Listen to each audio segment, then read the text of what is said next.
Hey everyone, Paul Ryan here. Sorry I can't be with you in Louisville, but I wanted to thank you for attending the NRA's 145th annual meeting. Wow. I'm with you in spirit as we continue to fight for liberty and for freedom. You know, as Speaker of the House, I promised the American people that I would not duck the tough issues, but would take them head on. That's the same approach the NRA has taken over the years in protecting our Second Amendment rights. And that's why I joined the NRA when I was 12 years old, when I bought my first shotgun. Our organization has always made good on the promise to fight for our fundamental individual right to keep and bear arms. This is so important. And so I appreciate the steady leadership of Wayne LaPierre and Chris Cox. Chris and I have been good friends for over 20 years. There's no better person you could have representing you before Congress and at state capitals than Chris. He always puts the members first.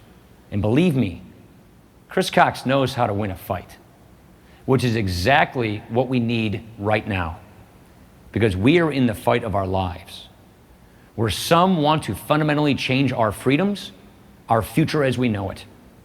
We are all aware that President Obama's contempt for the Second Amendment has resulted in an unprecedented attack on the rights of law-abiding gun owners. His efforts to push his gun control agenda have only intensified as he struggles to distract voters from his failed foreign policy. And his failure to confront ISIS and terrorism all around the world has brought danger to our doorstep and left Americans scared for their personal safety. President Obama has repeatedly made the choice to exploit tragic criminal acts as a means of pushing his gun control agenda. And let's be clear, none of the president's proposals would have prevented the underlying crimes in question.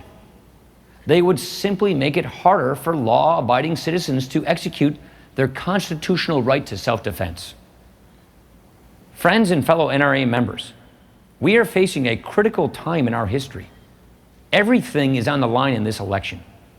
It will have long-term implications for the future of American liberty, including our Second Amendment freedoms. If Hillary Clinton is elected in November, she will try to radically transform our country into something we no longer recognize. So we must work diligently to make sure that that doesn't happen. At the same time, we must retain and strengthen our pro-Second Amendment majorities in Congress. If we don't succeed, we'll soon be looking at a Supreme Court that overturns the historic Heller decision. And once that happens, our individual right to own a gun would be erased from the Constitution. So let's stand together and work together and work even harder than ever before to preserve freedom and liberty for all. Let's work to bring folks back to the polls who may have set out the last few elections. And let's dedicate ourselves to bringing new folks to the polls who may have never voted before. Because this year we have a great opportunity to turn our country back in the right direction. So let's get to work. Enjoy the rest of your convention. God bless each and every one of you, and God bless America.